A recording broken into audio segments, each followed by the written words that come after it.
Prepare, perform, prevail. And that's what Mr. Patrick Brennan of Consistent Fitness Long Island is going to show you to do today. Patrick, we're here at the Zoo Gym, Fort Lauderdale.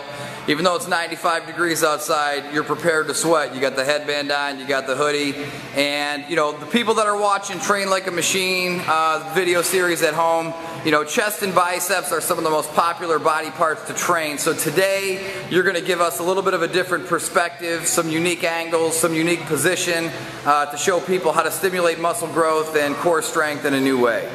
Yes, we're going to look into the real design of the muscle, its functions. We're going to use all its functionality. We're going to run every muscle through its full range of motion to be completely stretched, to completely shortened through every movement we can.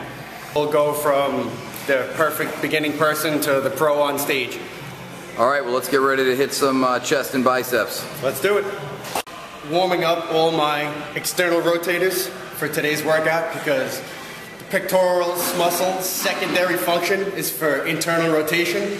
So I'm trying to just get everything in the back of my shoulder and my rotator cuff all warm and all the antagonist muscles ready for all the positive work that's going to be done with the chest today.